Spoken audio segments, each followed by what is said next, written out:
why it doesn't work on a globe. In order to do trigonometry, you need a triangle, and triangles have flat sides. And obviously the globe doesn't. It becomes... There it is. On behalf of everybody at BALLBUSTERS, welcome to Flat Earth, Dave Twiangles McKeegan. Don't worry, Dave. It'll be all right.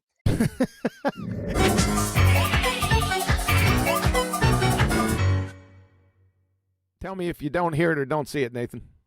He's going to really prove it's flat this time.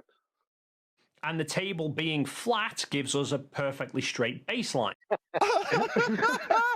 I cannot quite believe my ears. Dave's just put it flat. You know, made it really clear that 90 meets a flat surface. You hear that, Nathan? Yeah, perfectly. All right. There you go. I stopped it right there because I figured this is a part. He's talking about celestial navigation. All we have all of a sudden here is two elevation angles. This is actually trigonometric triangulation, by the way. All of a sudden we have two elevation angles here and two 90-degree angles. Not speaking to that in order to get two right angles and two 90-degree angles, that baseline has to be flat. Not even speaking to that, because you've already heard. You're going to be hearing a lot more about that. Can I ask a question? When we get lost, do we have to have somebody else in the vicinity to do another elevation angle? Twiangles? Because you got a person here, even though you don't got anyone over here. This is an elevation angle. Somebody's taking it, and one here. So according to Dave Twiangles McKeegan, in celestial navigation, we can't get lost unless we have another person over in some other vicinity to give us another elevation angle. I say he demonstrated that he didn't really understand what celestial navigation involves when I looked at his thumbnail. So he's just got randomly placed triangles. Like, no, vertex for all three or two, depending on what you require at the point that you get lost, is a single point. You know, so you've got like 3 lines of position moving out from your position because you've rotated yourself round about where you're standing on the boat, for the sake of argument. Look at that star over to the left, that star over to the right, and the one behind you. They're all emanating from the same vertex point, 90 degree below the BP of the star. In other words, directly below each star that you're measuring out where it is over the land at that particular time. All three angles would emanate from your position. Because what he's got is 2 people with the 90 degrees meeting some arbitrary point.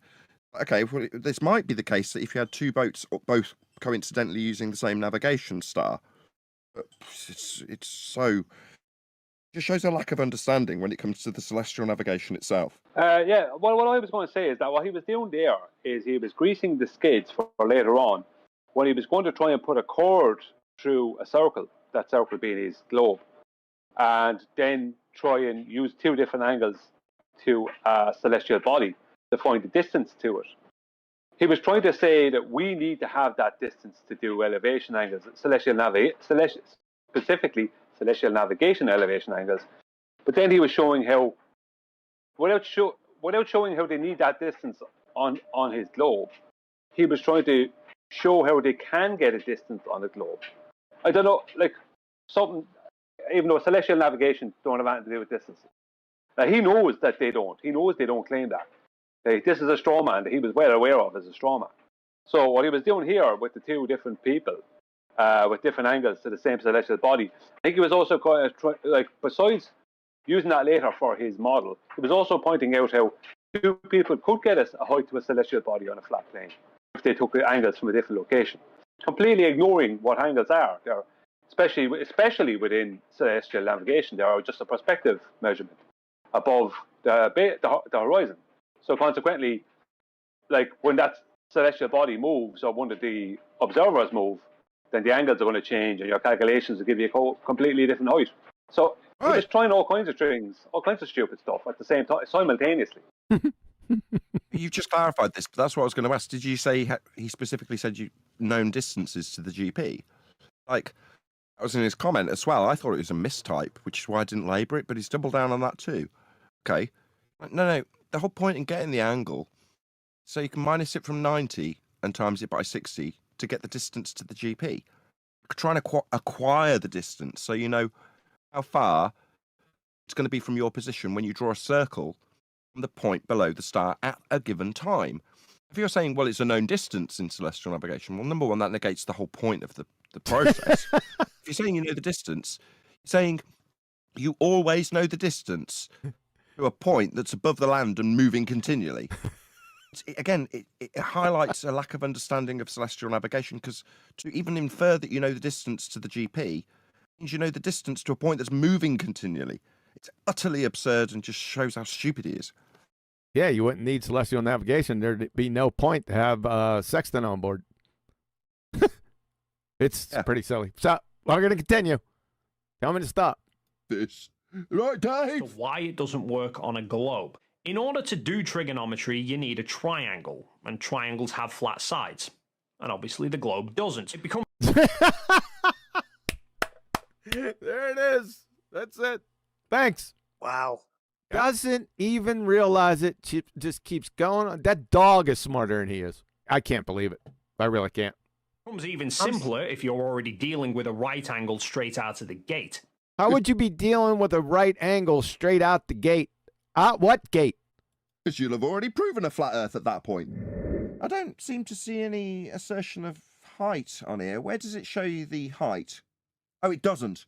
It's because it's not relevant, Dave, you stupid straw-manning idiot. Because altitude in this case is a special use of the word describing an angular measure, right? An angular measure to what? A celestial body. Not a distance in feet?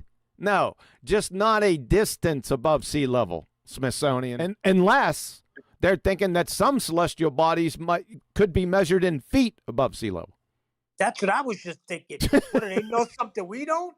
Are the stars that close? The overall concept is correct. Altitude in this special case is use of word describing an angular measure, not a distance above sea level. Duh. You're not trying to solve the right triangle in celestial navigation. Like a lighthouse at the top of a cliff, which one might be 400 feet, whatever. What Brian's saying is when you're doing it with trig and you actually are trying to find the height of, say, a lighthouse, even in that instance, if you're using it for a practical application, and 10th went through this also, you're looking for danger angles. Well, danger angles have nothing to do with the height either. That aside, you can use the process to find the height of the things. Yes, I understand that, but not in this context. Let me read the first sentence to you, and I'll stress the important part. A sextant is used to measure the altitude of a celestial body above a horizontal line of reference. See the context? We're in the celestial bodies, not lighthouses. Take an airplane into account, and the altitude of an airplane, that's often given in feet, like 38,000 feet or whatever. Perfect. So there you go. Brian's got there. Yeah, of course, it's out of context. Stress that point again. Now, they talk about a mariner can use this horizon as this line of reference, but when an airplane is above the clouds or flying at night, its navigator can't see the horizon. See, it goes off on different contexts with the bubble sextant. But up here, it says the sextant is used to measure the altitude of a celestial body. That is the context. If you want to get more pedantic, they should have said the marine sextant. Oh, brother, thanks. Well, that is correct. Distance in feet above sea level. Oh, this is a BALLBUSTERS ad within a live BALLBUSTERS. We're like going to go through a wormhole or something.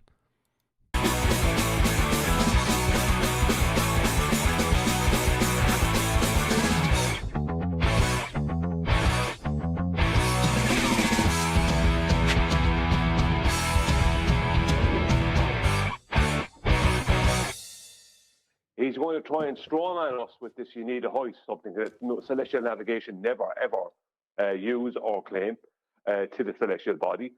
Is take the angular measurement that he on the flat Earth he needs to take it, right, and then put it at the center of his globe and make the distance an arc length. Once he's acquired the angles from a flat Earth, he'll then utilize them with his sphere belief after measuring them off a flat Earth. I see. Yeah, it's a bit more scummy though. What he's trying to do is hijack the actual reality, which is the measurements of a flat Earth. Angle measurements, which is what we do in celestial navigation. We take angle measurements, and they're done with reference to a baseline. This requires a flat Earth. So long as we're all clear from this point forth that the only way we can acquire these angles are if this line is straight, that requires a flat Earth. For any of Dave's audience that may be watching, this is me responding to Dave's claims as opposed to hand waving them. He is in fact a liar because we are responding and using his own words to prove angle measurements as described in his comments, because I don't need any of this, I've already got it from him, require a flat baseline. Now this guy measuring a star over here could be 5,000 miles away from this guy, but they're both measuring with respect to the same baseline, flat Earth. You can then calculate where those angles will intersect So long as you've got a flat Earth to get the angles from. and create a triangle. So long as Earth is flat and the baseline is flat. You can subsequently calculate the height This isn't celestial navigation, by the way, just for the audience members. of the baseline where those lines intersect. You want to show us where that's done in celestial navigation? Because that's what was being detailed in Wandek's comment to you. So, given that celestial navigation with triangles is on your thumbnail, I'm going to assert that this is a straw man. Again, because this isn't in reference to celestial navigation. Your thumbnail shows triangles on a pizza pie Earth straw man. Yet another straw man I don't claim. This video is about me, I don't claim this. Meanwhile, you've got triangles on this surface. They don't seem to be all referencing a point for triangulation, which kind of tells me that you don't understand how this process works, or you depicted it in a better way. You don't. That much is clear. You don't even know what latitude is. However, you are still asking us about a height, which isn't necessary in celestial navigation, which is what this discussion's about. Strawman. Which forms two right-angled triangles. Yeah, you need a flat Earth for those right-angled triangles. Okay, so at this point, Dave is continually and perpetually proving a flat Earth. Because to do this, acquire this, which is step one, this is the representation of the ground, and it's flat. So we need 90 degrees, Dave. You're doing a wonderful job. And we need a flat baseline to measure these angles. So long as there's angle measurements involved, it's going to be referenced to the flat Earth. Okay, moving forward, I just want the audience to cement that in their mind. If there are any references to baselines, 90s, or angle measurements, it is always and can only be in reference to measurements taken from a flat surface. Facts. That's what angles are. They're not meeting curves. It becomes even simpler if you're already dealing with a right angle straight out of the gate. That's the point that I wanted to start with. How's he dealing with a right angle straight out the gate? Which gate is that? Twiangles. Maybe he's got it from the height map. He seems lost to me. Why? Because you've already measured it off a flat Earth at that point, Dave. So if you start with the angle that's only acquirable from a flat Earth, it's much easier. Yeah, you sound like Protothad and MC Toon. Yeah, they both had the same problem. See, MC Toon offered up a £10,000 challenge for how we could use only acquirable flat Earth elevation angle measurements on a flat Earth. And we pointed out to him, I pointed out personally to Toon, in excess of 86 times. It's another one of those fake laughs. The 86 renditions that you could only get the measurement off a flat Earth, Dave. Do you want me to show you? Here it is, it's your example. Here's an angle measurement. It requires a flat baseline. Here's two dudes measuring the same star from thousands of miles apart. And they're on a flat baseline, Dave. That's a flat Earth. This isn't curving, my friend. So long as every example moving forward acknowledges the fact that we need a flat Earth to get these angles, yeah, it's far easier to ignore that and start with them, isn't it, Dave? But to measure them, you need a flat Earth, like you pointed out in your comment. That's gold. Line where those lines intersect, which forms two right-angled triangles. Not on a sphere, my friend. You don't get those 90s on a sphere. So you're annihilating a globe because you don't have 90 on a sphere ever. Don't worry, Dave. It'll be all right. Just because he can imitate us doesn't mean that he's going to actually side with us. Back to the audio before we continue of what he just said. So everyone listen up. Here we go. Triangles. Not on a sphere, my friend. You don't get those 90s on a sphere. So you're annihilating a globe because you don't have 90 on a sphere ever. That's the point that I wanted to continue on. So let's roll with this. You don't get 90-degree angles on a sphere, people. Let's go to AutoCAD. Shout out to Rob Dorham. Here we go. Okay, to briefly touch on what the guys over at Flat Earth Debate have been saying, we're going to use the exact same examples of the GP positions here. I'm going to look at it from an orthographic view. Okay, if we're standing here on the Earth, this is the angle to the celestial body. Let's take a line from our position, representing the horizon. The angle formed here is definitely not 90 degrees. And even at the position where it meets the Earth, you can't have a 90-degree angle to a curved surface. Duh! And AutoCAD will actually verify this, because if I choose the angular dimension command and I pick this line and this line, it will give me an angle between them. If I try to pick this line and this arc, it says here, object selected is not a line. So it will just not give me an angle. And why would it? How could it? The angle will be different at every single point on that arc. So the question is, to the people who believe we live on a globe, 1. Where are you getting your 90 degrees? 2. Where are you getting your straight line to form the 90 degrees? And 3. Where are you getting your circle of equal altitude? Because from what I'm seeing, none of them are available to us using a sphere. Thanks for watching, folks. Turn out the lights. Party's over. Hold on, for the song. No, a message from Dave. He wanted to let us know why it doesn't work on a globe. What's that, Dave? Why it doesn't work on a globe? In order to do trig, you need a triangle, and triangles have flat sides. Obviously, the globe doesn't. End quote. Dave, Twiangles, McKeegan. Come on, this can't be for real. Maybe he didn't listen to my most recent video, taking apart some bullshitter of a geodesic surveyor, where it's talking about having straight lines and 90s on a sphere. These don't exist on a sphere ever. Why are you talking about 90s I don't know. when you can't have them on a sphere? This is slightly bewildering to me. Anybody maybe care to posit an answer as to why Dave would be talking about 90s when they don't exist on a sphere? This is why they said, shh, don't talk about 90. Yeah, Dave wasn't around back then. Dave was just an itch in his dad's flat earth pants at that point, wasn't he? Because he wasn't around when they were all saying, shh, don't mention 90. Is Dave, old as you like, talking about 90? Dave, my friend, you need to keep up to date because this is devastating for you. What's this? This looks very much like a triangle, doesn't it? Yeah, this would be your dude taking an angle measurement to the star. I don't seem to see any assertion of height on here. Where does it show you the height? Oh, it doesn't. Oh, it's because it's not relevant, Dave, you stupid straw-manning idiot. Go to the previous slide prior to that, from the Smithsonian Magazine. You want to read it out? Go ahead. Sure. A sextant is used to measure the altitude of a celestial body above a horizontal line of reference. Altitude, in this case, is a special use of the word describing an angular measure, not distance in feet above sea level.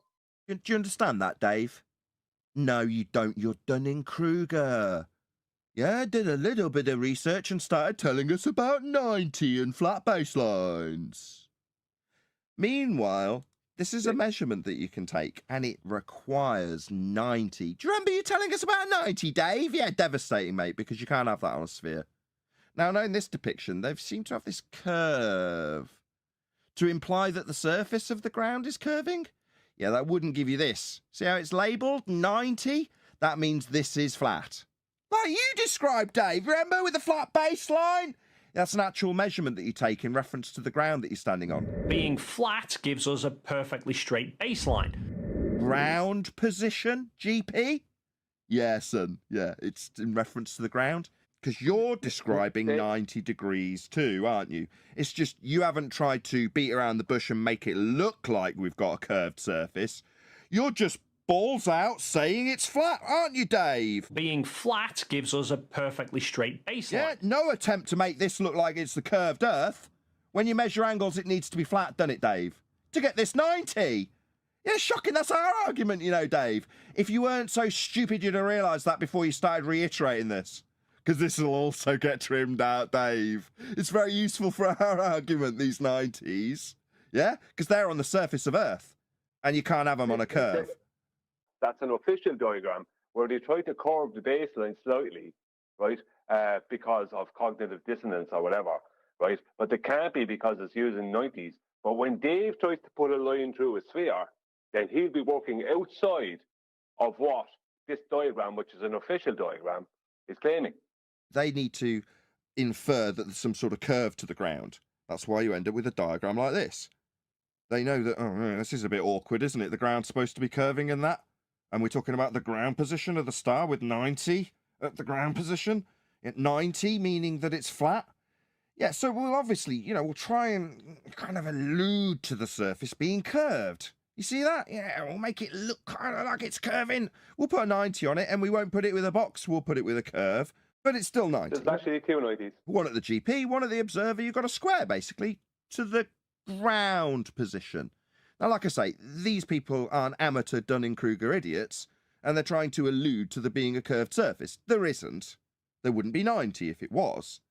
But like I say, Dave's just put it flat. Made it really clear that 90 meets a flat surface. Right, Dave? Being flat gives us a perfectly straight baseline. Bloody idiot. What an amateur.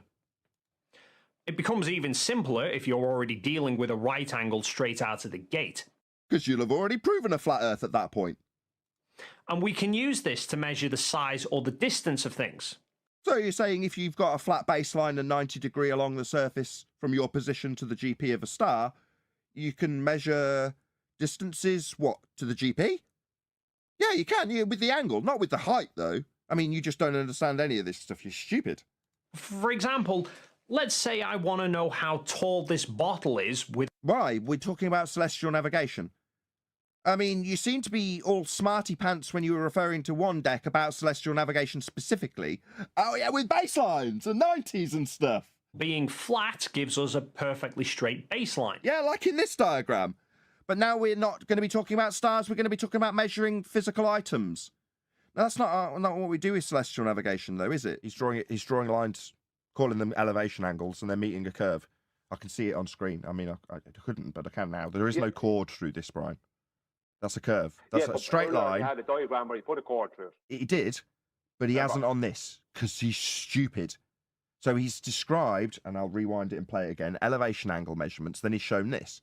But as you can see on screen now, this line is meeting a curve. This is not an elevation angle, as described by Dave McKeegan. You have an object that is thousands of times further away than the distance between the observation points because the difference in elevation angles... Difference in elevation angles. These aren't them, Dave. You can't get an elevation angle measurement from a curved baseline. We ask it daily. It's a housekeeping question, shit for brains. The difference in elevation angles... Oh, really? Is that what is on screen right now, Dave? It isn't, stupid idiot. Because that's a curved baseline. Hello? You've gone through what elevation angles are? Why would you show it with a curved baseline? Are you thick? Yes, you are. Is this me hand-waving you, by the way, Dave? Me showing your own stupid shit-for-brains diagram, pointing out that with on screen your words of the difference in elevation angles. These aren't elevation angles, you stupid idiot. Yeah, angle would be this, meeting a flat baseline, like a perfect flat baseline like you described. Yeah? Hello? Dave Shit-for-Brains McKeegan. Anybody home? The flat baseline, do you remember? Yeah. Everybody else is saying, shh, don't say 90, but he's saying 90. Brilliant. It is. There's a picture of it in Master D. Maybe McKeegan's tactic is to, if he just debunks his own position within the argument before the opponent does, then he wins. It seems legit. Okay, yeah, I'll put this on if you like, 10th. Flat Earth proof. Can't be done any other way. Hang on. Don't forget the other picture showing a circle of equal altitude next to it. That's what I was getting ready to say. If you use two flat Earth proofs in conjunction, that makes a globe, right? No. Oh, damn. Never mind. We can measure the ground distance between the center of the base of the bottle and our observation point. which in the case of this is 40 centimeters. On a flat table. So you're proving Earth's flat. So how we do it is use things that are flat to get 90 to them. Well done, Dave McKeegan. I'll say it again. You've proven a flat Earth. Yeah, flat baseline, 90 degrees. This is the methodology. Comparable to a table, scaled up, Earth's flat. Yeah, completely agree. All of the people around you, Dave, have been saying, don't mention 90. That's your side making it clear amongst yourselves on the globe side that you don't want to discuss the 90 degrees to the baseline with the star above it, because that is only possible on a flat plane. Scaled up, it looks like this. That's a flat Earth, my friend. Is he insane? Did he go, oh my God, I chopped my head off. Quick, pour some acid on it. Yeah, it seems that's what he's doing. He's going to really, really, really, really prove it's flat this time. And the table being flat gives us a perfectly straight baseline. I cannot quite believe my ears. Sorry, chat commenter. Was this Dave annihilating me? Really? Let's have a listen to that again. I mean, this is devastating. You're absolutely right, chat commenter. I should have been so fearful of this video. Proving it. That cannot be real. No, this is Dunning-Kruger. I've never seen such a perfect example of it. This is insane, is what it is. The distance of things. For example, let's say I want to know how tall this bottle is without physically measuring it. You'd need a flat Earth for that, Dave. Let's see how. Well, we know if we put this on a table, the center of the top is going to be directly above the center of the base, and that's going to create a 90-degree angle to the table. We can measure the ground distance between the center of the base of the bottle and our observation point, which in the case of this is 40 centimeters, and the table being flat gives us a perfectly straight baseline. Well done, Dave Triangles McKeegan. You have cemented your place in history as the first glober to go out of his way to make it absolutely 100% clear that the ground distance is flat. We can end it right there. Questions, comments? Few props. So props to Rob Durham. Your material, that you couldn't have, made the concise edits that I did and made the point so clear because you've done it in AutoCAD and narrated it so beautifully. So thanks to Rob Durham. Also shout out to Wandeck. I'm going to stress this again. His carefully phrased discussion and contextualizing a question about the height of a star above a globe Earth is the reason we're in this position. So who set the spark under this blazing inferno? Well, it was Wandeck. Yeah. On behalf of everybody at BALLBUSTERS, welcome to Flat Earth, Dave Twiangles McKeegan.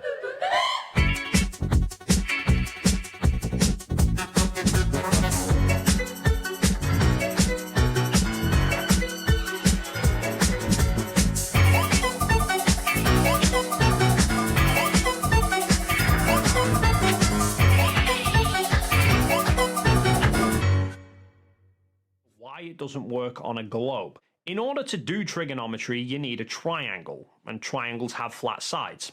And obviously the globe doesn't. It becomes